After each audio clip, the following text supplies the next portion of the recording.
Quand on apprend qu'on a un cancer très avancé, le pronostic est souvent lourd. Les traitements classiques peuvent rendre la personne encore plus faible, parfois au point d'achever le corps avant même la maladie. Et donc là, il y a des médecins qui ont passé des années à voir ça de l'intérieur et disent exactement la même chose. Donc il y en a un qui dit, moi je ne rentrerai pas dans ce système, je m'arrêterai complètement de manger pendant 20 à 30 jours. Donc ce ne sont pas des personnes qui vendent des remèdes miracles sur Internet, ce sont des professionnels qui ont travaillé dans les hôpitaux les plus sérieux et qui ont vu assez de dégâts pour oser le dire tout haut. Donc le plus fort, c'est que ce n'est pas l'idée du jeune en lui-même, c'est qu'ils parlent pour eux-mêmes. Si c'était moi, et quand deux médecins arrivent à la même conclusion depuis deux endroits différents, bah, on se demande ce que le reste du système préfère ne pas regarder en face. Donc on va regarder la première vidéo. Alors là, ce patient, personnellement, moi je suis radiologue, si j'ai un cancer, je ne franchis pas la porte de l'hôpital. J'ai vu trop de malades mourir des effets de la chimiothérapie. Je pense que vous le savez, mais le public ne le sait pas, 50% des malades qui meurent du cancer meurent de leur traitement agressif. Donc, moi, si j'ai un cancer, premièrement, je débranche tout, le boulot, et je jeûne. Parce que c'est très difficile de jeûner quand vous travaillez, surtout dans les professions médicales, où vous avez une charge émotionnelle très importante et vous prenez la charge de vos patients. Donc je jeûnerai, moi 30 jours, sans problème, je vais débrancher le moteur du cancer. Et donc, si vous avez un patient exceptionnel, vous pouvez lui conseiller. Sinon, vous avez plein en France, ça se développe partout les semaines de jeûne. Et je crois qu'il faudrait qu'on travaille ensemble, le médecin, pour éventuellement avoir un centre où nous pourrions, parce que vous avez des centres en Suisse, mais il faut avoir des moyens financiers quand même assez importants. Donc, si vous avez un patient exceptionnel, vous lui dites de jeûner, vous lui faites acheter, il y a des livres qui sont très bien qu'il faut qu'il lise, c'est pas compliqué, il suffit de ne pas manger et de boire. Pendant 30 jours, alors il faut faire une supplémentation, etc. Et vous revoyez votre patient au moins une fois par semaine pour vérifier le poids, la tension, parce que la tension, il y a des hypotensions, etc., des migraines, donc il y a des petits détails pour arriver, mais le bon Dieu nous a donné le jeûne. Et je vais vous dire, ça c'est du bon sens, nous avons deux carburants. Nous avons le sucre, qui est le carburant que nous utilisons tous dans l'alimentation, mais nous avons les corps cétoniques. Or, que nous ne pouvons utiliser dans le jeûne, c'est les corps cétoniques. Et c'est ça qui donne cette espèce d'emballement spirituel, c'est les corps cétoniques. C'est un stimulant intellectuel et spirituel fantastique. Eh bien, la cellule cancéreuse, elle ne sait utiliser que le sucre. Elle est conne, cette cellule. Donc, on ne viendra, et je ne vais pas vous dire qu'il y a un traitement miracle du cancer, on n'en trouvera pas. Je pense que le bon Dieu, dans sa sagesse, nous a mis le cancer pour nous rendre très humbles. Vous tous ici, vous savez qu'il n'y a aucun traitement efficace seul contre le cancer. C'est un traitement personnalisé pour chacun de nos patients. Et la prévention, le traitement du cancer, c'est la prévention. Quand vous avez un patient qui a un cancer, il faut d'abord qu'il jeûne. Vous allez débrancher le moteur du cancer. C'est un régime cétonique à 100%. Donc ce n'est pas une théorie sortie de nulle part, c'est un radiologue français formé aux hôpitaux de Paris avec 20 ans d'expérience dans le système classique. Il a vu des centaines de scanners et de patients affaiblis par les traitements. Et donc sa conclusion personnelle, elle est claire, la moitié des personnes qui meurent du cancer meurent en fait des effets du traitement agressif, pas directement de la tumeur. Alors lui, il arrêterait tout, il jeûnerait 30 jours et il débrancherait le moteur de la maladie. Parce que les cellules malades ont un gros point faible, elles ont besoin de beaucoup de sucre pour survivre et se multiplier. Donc sans sucre, elles s'affaiblissent très vite. Donc il suffit d'imaginer son corps comme une grande maison. Les cellules saines sont les habitants qui savent faire des réserves, recycler ce qui est cassé et survivre plusieurs semaines sans ravitaillement extérieur. Et les cellules malades, elles sont comme des locataires qui ne savent vivre qu'avec du sucre livré tous les jours. Donc tu coupes les livraisons pendant 3 semaines et les locataires s'effondrent. Et les vrais habitants, eux, font le grand ménage, recyclent tout ce qui traîne et se renforcent. C'est exactement ce qui se passe quand le corps active donc son nettoyage cellulaire naturel pendant un long jeûne. Et c'est vrai que dans d'autres sociétés aujourd'hui, on ne jeûne plus parce qu'on mange tout le temps, 3 fois par jour. Donc le jeûne long ne fait pas que priver de nourriture, il déclenche un vrai nettoyage intérieur. Les cellules se débarrassent des pièces abîmées, des déchets accumulés et réutilisent tout ça pour se réparer.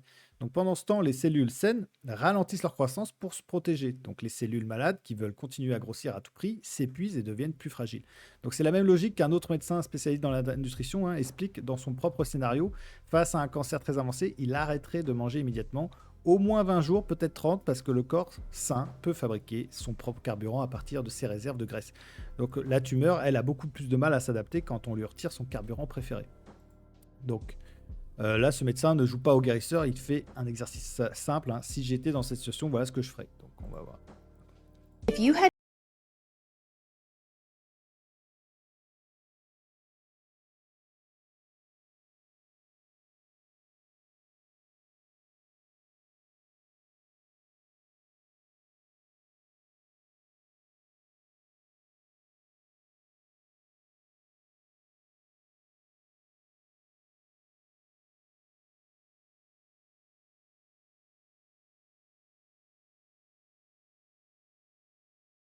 you did a long fast like that, that would put you in a better place, and then you can go to one meal.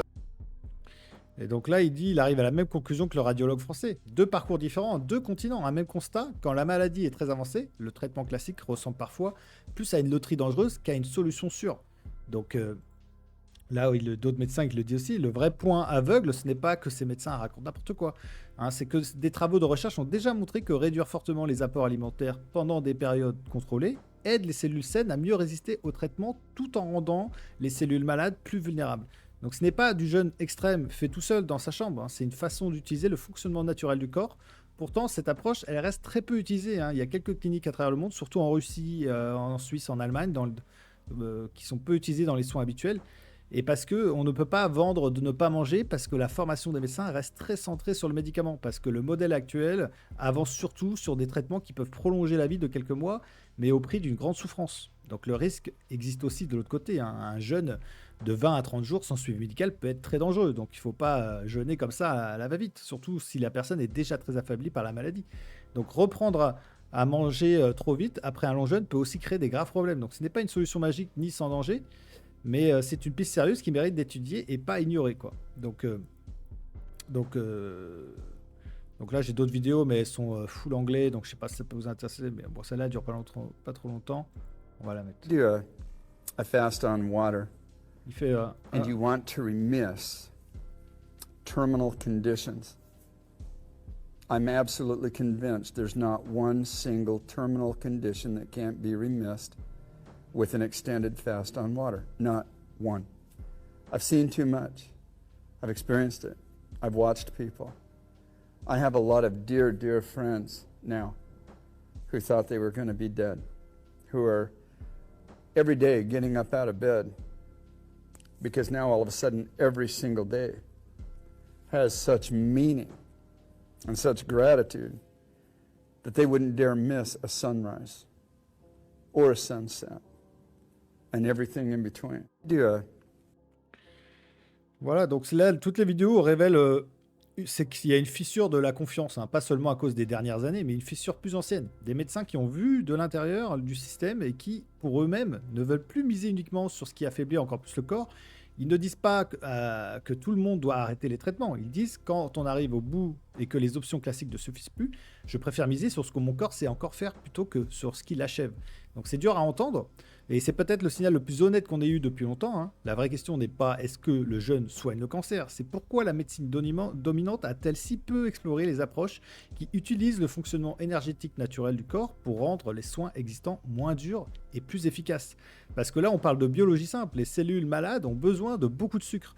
Les cellules saines peuvent s'adapter. Et quand on arrête de surcharger le corps, il active enfin ses propres capacités de réparation. Et d'ailleurs, pourquoi il y a une recrudescence du cancer, c'est peut-être parce qu'on nourrit trop notre corps.